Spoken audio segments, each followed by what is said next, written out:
what else needs to be said? Holy frickin' A, man. Welcome into the Broncos Breakdown by Chat Sports. My name is Moose, and on today's episode, I'm going to tell you why the Denver Broncos beat the Philadelphia Eagles 21-17, because I have to be honest with you. If we're judging this game by the first three quarters, the Broncos looked terrible, especially offensively. There were penalties. There was no ball movement. There was no continuity with any of the play calling whatsoever. But if we're judging by what we saw in the fourth quarter, the Broncos are a Super Bowl caliber team. It was sensational. And the stats don't really tell the whole story of what we saw today, because you could look at the statistics and you could say, oh, Bo looked like he had a pretty good game. Well, for three quarters, he did not.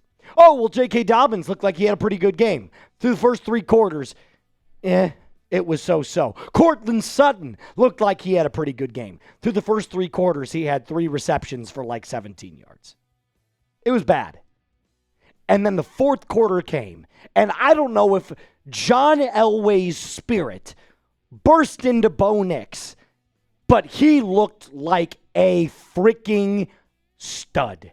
Hall of Fame type of talent in the fourth quarter. It was sensational. And I might be being hyperbolic, but my God, did we just witness one hell of a comeback. And that's why you subscribe. Wall-to-wall coverage, wins, losses, everything in between. I'm going to cover you. Subscribe to the Broncos Breakdown today for games just like that. I'm going to start with the defense, because for the most part, I thought the defense held their own. There were moments today where the defense really didn't look great. Riley Moss had a couple of big-time plays that he gave up. Hell, even Pat Surtain was getting cooked all game long early on by RJ Brown. But this guy right here, Talanoa Hufanga, played his best game as a Denver Bronco, period. It wasn't even close. He was sensational, not only in pass coverage, but in stacking the box, getting pressure on Jalen Hurts. He looked like Troy Polamalu out there. And then, of course, do I even need to say this guy's name? Because every game, he shows up, he shows out. He looks like one of the best pass rushers in the NFL. Nick Bonitto, 2.5 sacks, again. A difference maker, late down the stretch, pressure on Jalen Hurts, making his life a living hell. Even Zach Allen, I thought, played a great game. And granted, Zach Allen gets double-teamed a lot, so you're not going to see him light up the stat box nearly as much as you should. But this is a player that, make no mistake, is so good on the defensive line. So many quarterback hits. So many times does he just flush a quarterback like Jalen Hurts or any other player that we've played against outside of the pocket, forcing them to make plays in the flats or throw across their body. You name it, Zach Allen is the pressure king. And I thought today was the very first day that our first-round pick, Jahde Barron, showed what he's capable of. I don't know what his role yet quite is on this team, and that's okay, because he just kind of floats around. But you saw today at the very end of the game, when he needed to make plays, he showed up. A key pass breakup on that last drive, right before the pass interference call, which, by the way, was total bogus. The first pass interference call was total bogus. But outside of a couple of key big plays here and there, I thought the Broncos cornerback room, when they needed to show up, they showed up. So a tip of the cap to Vance Joseph for an excellent game plan, especially late in the fourth quarter. I thought it was perfection down the stretch.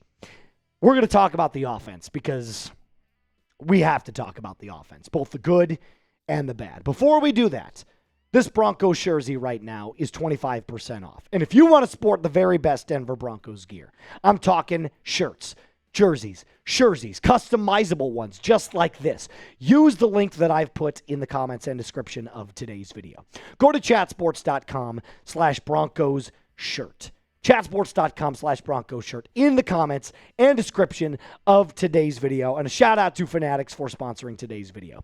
Let's start with the run game. J.K. Dobbins and the run game.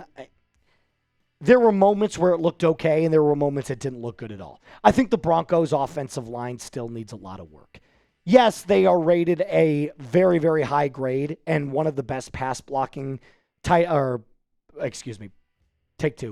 one of the best pass blocking offensive lines in the NFL. But when it comes to getting the run game going, it's still very few and far between. There's moments where it looks outstanding, and there's moments where it doesn't. But J.K. Dobbins, his patience, he looks like a young Le'Veon Bell. I can't describe it. He looks like Le'Veon Bell. His ability to take the ball and then just sit back and wait for his offensive line to go before he finds his hole and bursts through is one of the best in this Broncos running back room that I've seen in years. And then, of course, Courtland Sutton, who dropped the ball early, wasn't great. Couldn't get anything going against any of the Philadelphia Eagles cornerbacks until late in the fourth. But when he showed up, he showed out. Finished the game down the stretch, 8 receptions, 99 yards, averaging 12.4. He and Bo are going to feed families for the rest of the year going forward. I mean, for a guy who just got stifled over and over and over again through the first 3 quarters, to then show up and get 5 more receptions for another, we'll call it 78 yards, is just frankly, it deserves a round of applause. It really does. And I apologize. I'm trying to get all of my thoughts and everything, but this is my instant reaction. This is right after the game ends. And that's why I have to grade the Broncos' performance today an A. Whoa. Didn't you say it was awful through the first 3 quarters? Yes, I did. But that fourth quarter was A++++++. You scored 18 points in the fourth quarter. You beat the defending Super Bowl champions. Let's talk Evan Ingram, and then we'll talk Bo Nix. Save the best for last. I thought Evan Ingram, through the first 2 quarters, disappeared again. And I said on the live stream, is Evan Ingram going to do anything as a Broncos tight end? And then in the third quarter, I believe it was towards the end of the third quarter, Evan Ingram makes an outstanding hands catch for about 15 yards. It's not going to do anything in the box score. You're not going to see that play over and over again, maybe outside of a couple of Broncos highlight clips. But that play right there really told me that Evan Ingram is slowly getting back to who he is. And then, of course, Bo Nix. I thought today might have been Bo's best game as a Denver Bronco. Not from an eye test, not from a statistical standpoint, but from a, we are down, the vibes are low, we can't get anything going. From a leadership, from a clutch perspective, Bo Nix showed me today that he is not only the quarterback for the future, but going to have an unbelievable NFL career. Ask yourself this question out loud. How many quarterbacks can be down 17-3, have nothing go right for them the entire game, and then lead their team, not once, but twice, to score the final game-leading touchdown? And then the patience, the balls, and the absolute complete, what is the word I'm looking for? Composure. To go for it on 4th down or on a 2-point conversion and convert. It was incredible. It was incredible. And shout out to Sean Payton for sticking with the game plan, for sticking with the entirety of this team, and for leading this team to victory. Because, as I said, I'm struggling for words right now because I'm overcome with emotion. But my God, was this one of the best wins I have ever seen from the Denver Broncos. And that's why, for not only the Denver Broncos, but for Bo Nix himself, I'm giving it a 9.8.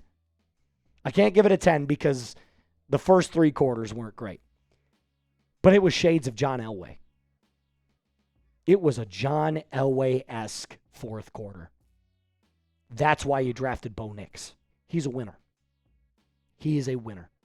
And you just beat one of the best teams in the National Football League. You deserve your flowers. You deserve the 24 hours to take the W. And my God, take a victory lap, Bo Nix, because you absolutely deserve it. I promise I'll be more articulate. I promise I'll have more thoughts and more analysis later on tonight, because I'm going to make you a second video later on tonight. Broncos win 21-17. A reminder to like the video, subscribe to the channel, and as always, be cool.